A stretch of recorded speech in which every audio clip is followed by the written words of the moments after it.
Cuma yang bikin gue bener-bener semangat nge-rap tuh adalah saat gue SMP, keluarga gue tuh jatuh. Oke. Hidup gue puter balik lah, ibaratnya dari yang nyaman gue bisa les gitar HP apa segala, Iya. punya mobil, punya rumah, boom itu hilang semua. Oke. Itu hilang semua, tapi di TV gue lihat rapper-rapper tetap mewah nih. Lumayan jadinya ada Iya.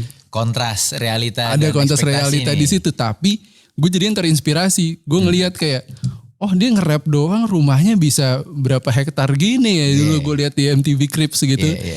Kayak ya udah gue nge-rap deh. Cuman belakangan akhirnya gue tahu kayak rumah, mobil itu semua bisa disewa Benar. buat megah-megahan gitu. Benar buat front aja ya, Buat tampilan front, doang. buat bluff dan apa ya, ternyata sampai sekarang kayaknya orang-orang masih banyak tuh yang kayak gitu. Kemakan. Yang belaga-belaga kaya. Iya.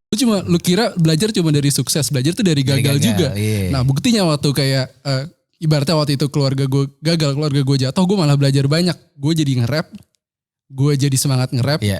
gue jadi sadar duit tuh bisa habis. Iya. Gue jadi paling penting gue belajar jujur.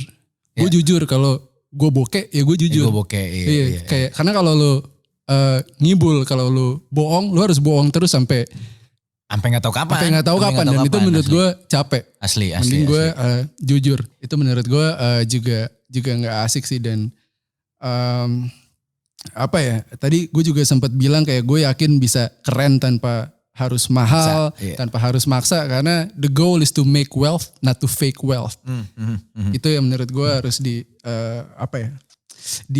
dicamkan. Dan kalau kita lihat budaya hip hop kayak yang gue lihat di TV saat itu, ternyata ya banyak lah yang fake wealth, pakai kalung segala macam atau mobil-mobil yang ternyata sewa, tapi mungkin itu bagian dari budaya mereka. Benar. Cuma nggak mungkin kan gue aplikasikan itu di Indonesia, mungkin akan agak aneh, walaupun ternyata banyak orang-orang yang bahkan bukan rappers ternyata mengaplikasikan itu di sosial media gitu. Dan banyak juga yang ketipu.